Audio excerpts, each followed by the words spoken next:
Mamastalgia. Hello and welcome to the Art of Childhood podcast.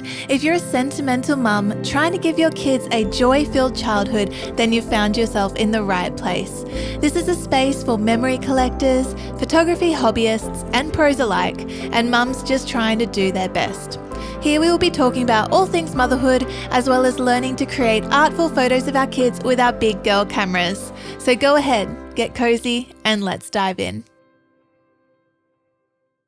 Hi there, it is so good to be back with you guys, and I want to talk today a little bit about some maternity photos that I shot for myself. I've taken next to no photos, which I find is very easy to do while you're pregnant. I mean, even more so if you're not a photographer or someone set up with photos on the brain like me. It might be my last one, so yeah, I'm just kind of gearing up mentally for that. So I've been planning a few different opportunities to be able to photograph myself with my beautiful bump, and so that I can have these memories to look back on in the future.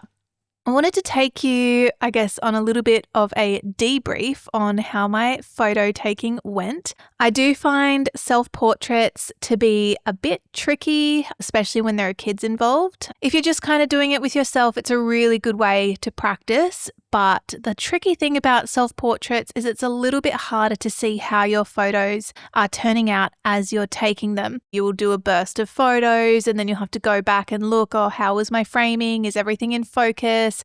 How's the exposure? So depending on your type of camera, that could be easier or harder to do as you're taking the photos. So I'm into my 5th year of photography now, and I can say my self-portraits have definitely gotten better along the way. The more that you practice, the better you feel. I'd love to talk you a little bit through my approach to how I did this particular session, maybe how it varies from my other self-portrait sessions that I do. Mind you, I don't do a lot of them. Maybe it sounds like I sit there in front of the camera all day. I'm not 17-year-old Courtney anymore. I don't do that. I don't have time for that. So when I get the opportunity, it's very fun. All right.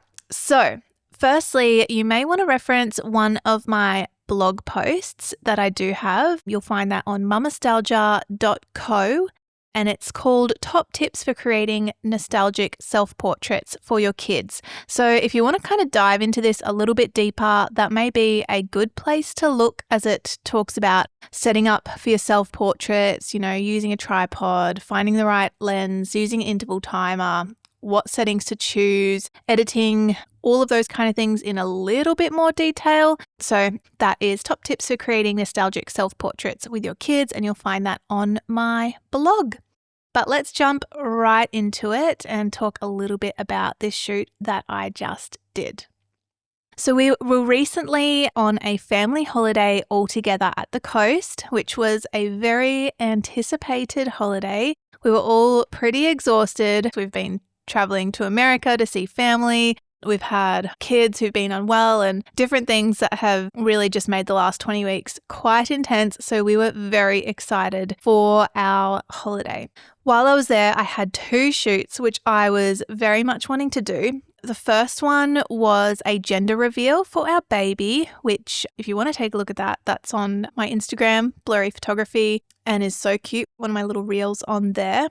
And that went pretty well. Very hard to film yourself. I feel like it's even harder than self-portraits. But anyway, we got that one done and dusted. And then the next night I wanted to do a Blue Hour maternity shoot for myself.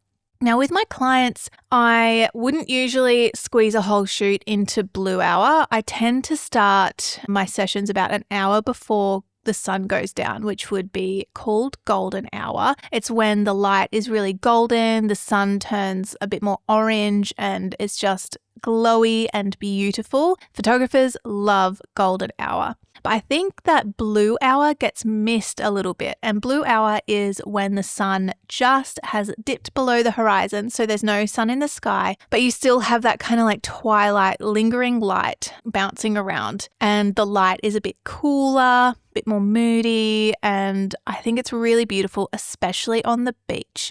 The cool thing about the beach is that you've got sand, and we visited the Sunshine Coast, so beautiful light sand, which means that the sunlight that is still up bounces and reflects really nicely off the sand. So it's still a lot brighter than, say, if you're shooting in a forest in blue hour, or you're shooting even in a field in blue hour. That light just tends to hang on that little bit longer, which is lovely. I found I had about half an hour in which to fully do this shoot from start to finish, and I didn't want it to take up my whole holiday. So this particular time, because we had just done a shoot with my husband the night before doing our gender reveal, I was like, Brenton, you're off the hook this time. I really particularly just want to get photos of myself and my bump. That is my priority. However, I would also love the kids to be involved if they want to be involved. So again, we'd just done a shoot the night before, so I wasn't going to force them. I'll talk a little bit more about that soon. But yeah, so blue hour was the plan. So it was around 5:50 at night, I think, this particular time of year, and it was just looking so beautiful at the beach. I will mention that some cameras have trouble shooting in low light conditions. So you would have to kind of sample with your camera and see how dark you can photograph in to make sure that you're not getting a really grainy image. So just experiment, see what the threshold is for your camera. But my camera, look, she's pretty expensive and she can handle it. So I make her handle it. I'm like, look, what's the point in having a nice expensive camera if we don't push it to the limit sometimes? So what I brought with me on the shoot, and I had to plan all of this while I was still at home in Brisbane, Australia. And so I packed it all with me. I thought about it 5 times in my head. Have I got everything I need? Yes, yes, yes. So the first thing, I wanted a dress that I felt really good in.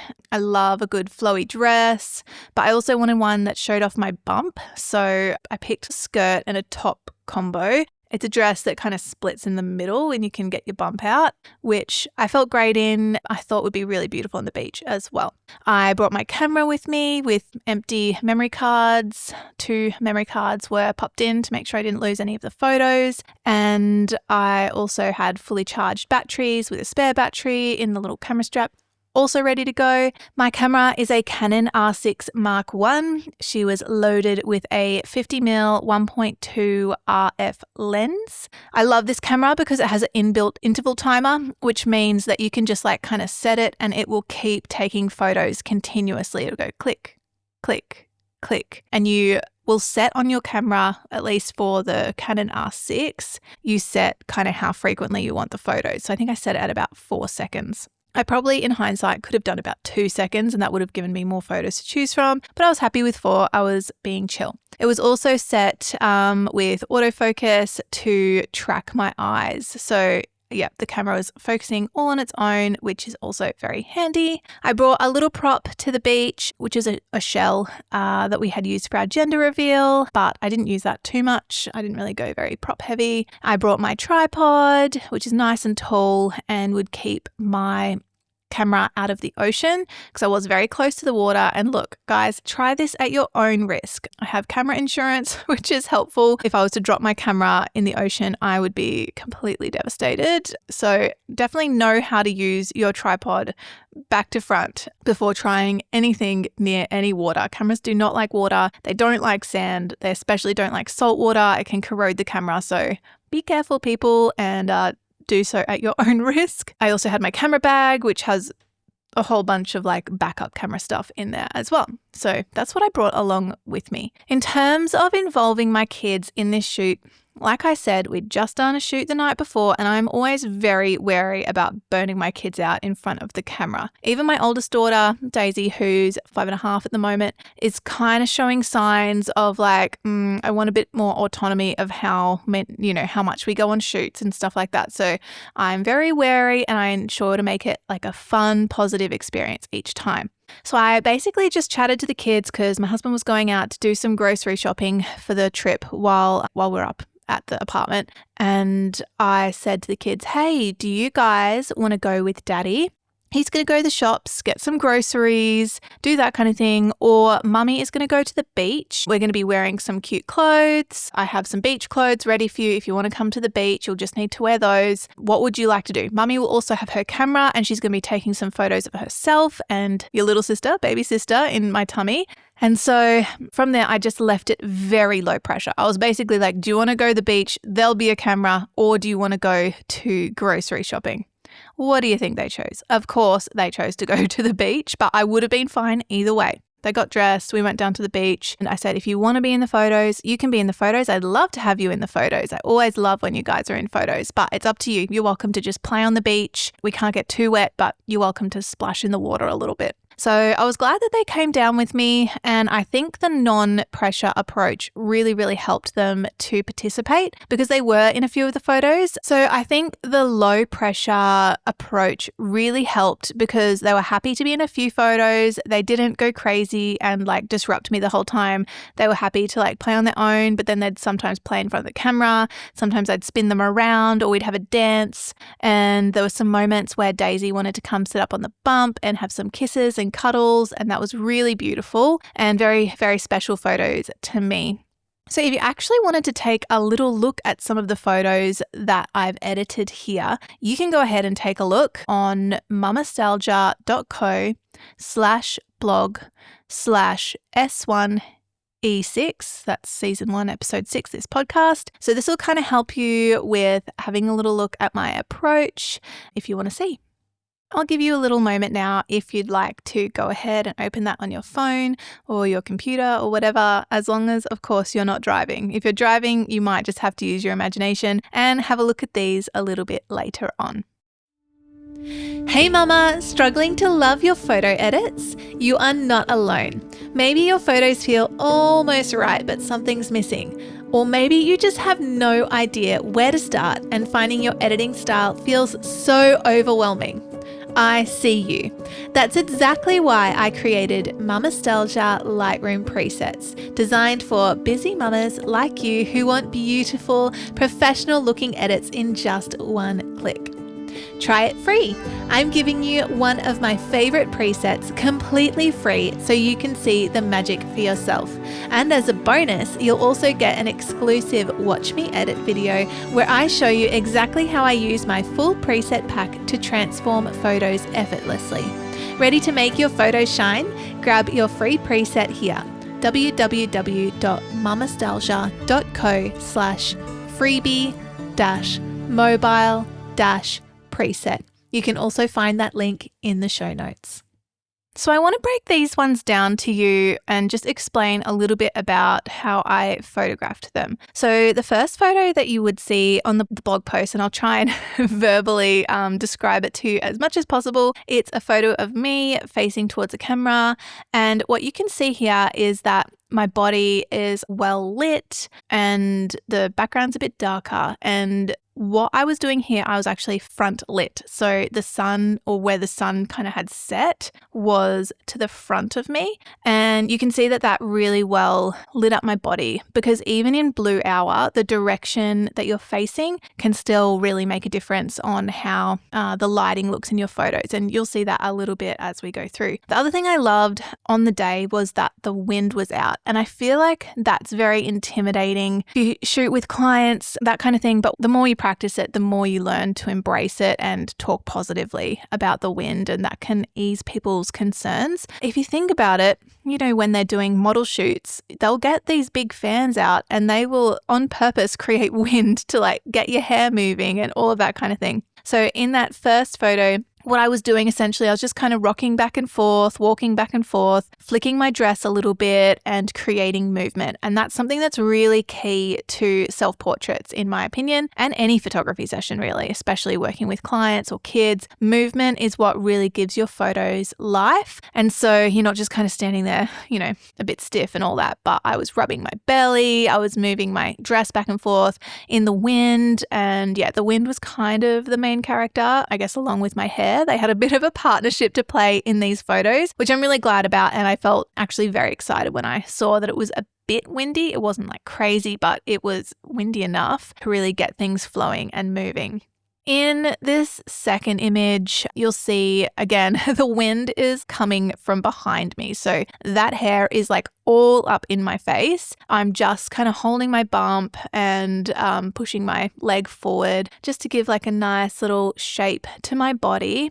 Usually with clients, I'd recommend to photograph maternity photos like around 32 to 34 weeks because that's enough time that, you're not worried that your baby's going to come too early and miss out and you're still you've got a really big, nice bump, all of that kind of thing. But honestly, after shooting these, I feel like for me anyway, I really show. Like my bumps are huge and I only know that about myself because it's my third pregnancy.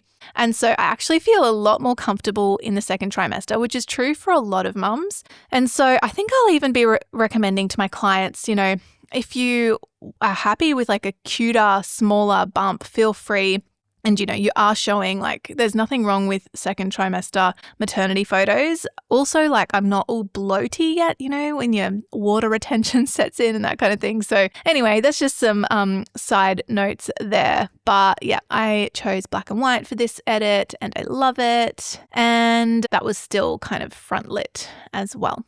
Then we've got the side-on photo of myself and my son. He's sitting on my little lap there and we're holding hands. That particular photo, I was like, come hold my hands. And I was just like, I put my fingers in between his fingers and we just like kind of pushed my arms out and we did like kind of like a wee. I don't know how to explain that. If you could see me now, I'm like waving my arms around. But again, I was going for movement. I was going for keeping him entertained and keeping him, I guess, involved in what was happening. And I was front lit there again, but that photo was taken from the side of me with the ocean in the background. Then we've got a little photo of Daisy like clinging on my belly and she's holding on tight and Duke wanted to come and get involved. So this one was actually a bit of a juggle. Technically, I'm entertaining 3 babies there. So I was just spinning Duke. I was actually spinning all around and just like holding Duke's hand and trying not to fall over my dress. It was a lot more hectic than it looks. But I just find moving with the kids, holding their hands, swinging them around, like that's when you're going to get the natural giggles and the natural smiles.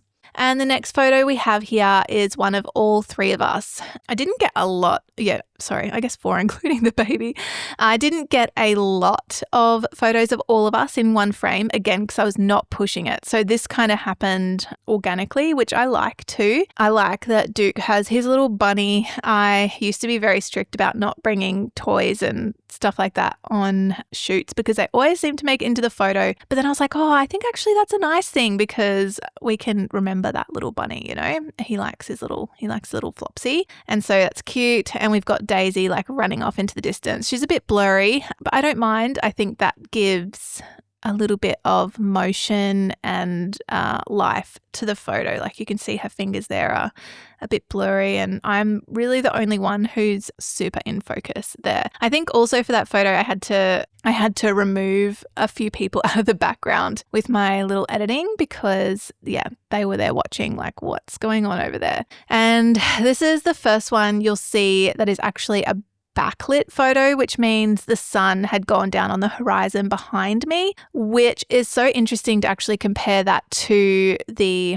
front lit photos, just how lit up the background is looking. And it's really beautiful if you can see the reflection of us in the water. And in hindsight, I would have loved to have gotten a bit further away and done some photos where you can see like our full body reflections in the water. I think that's really stunning. But I didn't really notice that was actually happening until I was editing. So I was like, oh, darn, that would have looked really pretty. Anyway, we'll keep going on. I've got a nice little photo of Daisy sitting on my bump here, which is a black and white photo. And in this photo, I was just prompting Daisy to rub her nose on my nose, which is something special we do together. And we kind of rub our noses back and forth and we call it a bunny smooch. So I love that families have their own unique language with their kids and their own unique little movements and gestures that make your family special. So for me, this is a cutely posed photo, but it also means something more to me because this is what we actually do every night before bed and she loves it. So very, very, very cute. And I think closeness is really beautiful in photos, kind of filling in those gaps. And obviously you want a variety of different images, but getting really nice and close and cuddly, I think, is very special. I edited this one a little bit lower contrast to give a bit more of a filmy look. Then we have, again, another photo that's backlit. Duke was here with his little bunny again. This is very close to the time of that other photo with Daisy running off. But here he's just leaning up to give me a smooch, which was super cute. He's my smoochy boy.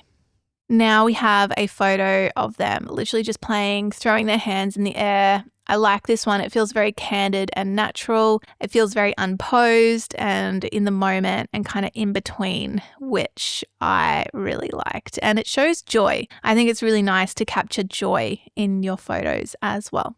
And again, I hope if you're not able to see these photos in front of you, I hope this is still valuable to think a little bit around some of the posing, some of the prompts that you can give your kids, some of the photos that you don't have to discard because they're not perfect, even as I'm just talking through them. And then we have another photo here of Duke giving me some kisses on my legs. And we have a close-up one of my bump, which is in black and white. And what I was doing, I was just rubbing my hands up and down the bump to get some different variety in my shots. And the wind was blowing my dress out to the back, which was nice. And just another one of my hair being crazy.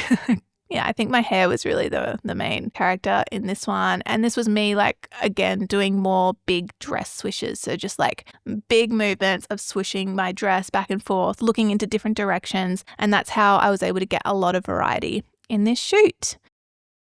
I hope that was helpful to you guys, just to break that down a little bit. Of course, I was so excited to edit these photos. I literally went to the apartment straight away, whipped out my computer. I know I recommend to you guys a lot to edit on your phones, but because I am a professional photographer and I do a lot of shoots, I do have a pretty good computer setup. So I edit on my computer, but yeah, sometimes I'll edit little personal shoots on my phone. I went through and culled all of my favorite ones, which for clients, I'll get a little bit of AI to help me with my culling process just because I'll have like 1,000 images. But this was a fairly short session. I think I maybe had like 300 images and I actually just really enjoyed culling it. I enjoyed editing it.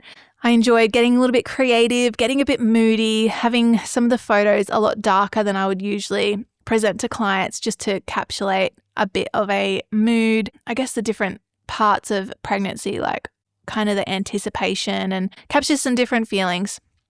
We had a post-shoot ritual with the kids. We had a little bit of ice cream, which was super fun. And that's what I usually do, not as a bribe, but I guess as a little bit of a thank you and something to look forward to at the end of shoots. I don't usually go and say, hey, come to the beach and take some photos. And then if you do that, I'll give you ice cream. Like it's usually just a thing we do at the end to reconnect. And I say thank you. But yeah, edited all these photos that night with my Mamastalgia Embrace preset pack, which is for Lightroom and my first preset pack. It's the one I've mostly been using at the moment. Hopefully you can get your hands on it if you want to have a little go.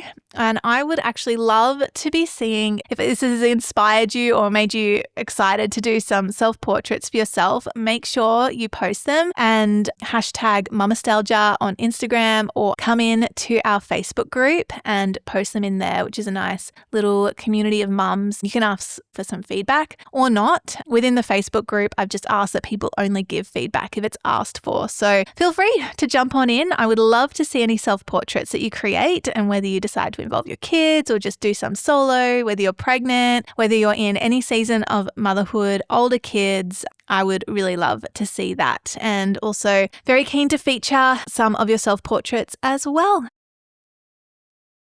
Thank you so much for listening to this one. I hope it has been helpful to hear a little bit of a behind the scenes of a real shoot that I did with my kids, and I'm really going to treasure these photos. So I never ever regret taking these photos, even if I walk away with one or two that I really love, which hasn't happened. Usually there's at least 20.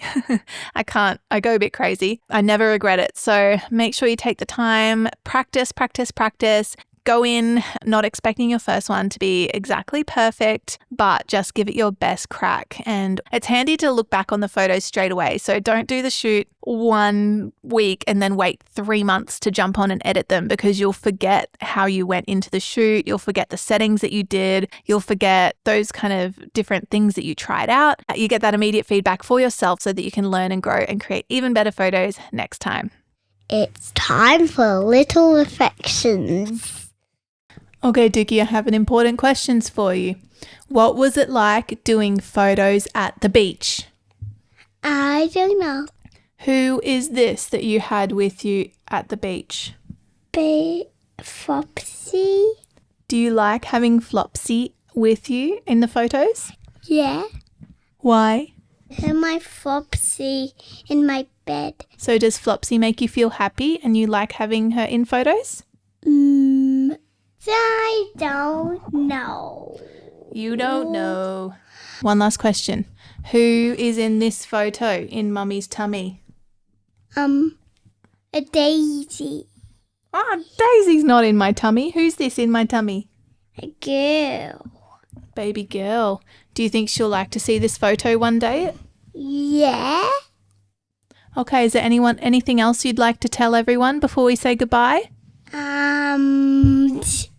This is going to be a serious one. Mm-hmm. It's going to be a joke. Why do poos cross the road to get a piece of microphone? I don't know. Why do poos cross the road to get a piece of microphone? Because he wants to eat Mommy. Oh, no. All right. Say goodbye. Bye-bye. Thanks for listening to another episode of the Art of Childhood podcast. All the handy links mentioned in this episode are in the show notes. I would love it if you would leave an honest review on your chosen podcasting platform. And as my son says when I'm getting into a particularly delicious snack, sharing is caring. So make sure you send this episode to a friend who may enjoy it. Go on and make some beautiful memories with your family today, and I'll catch you next time.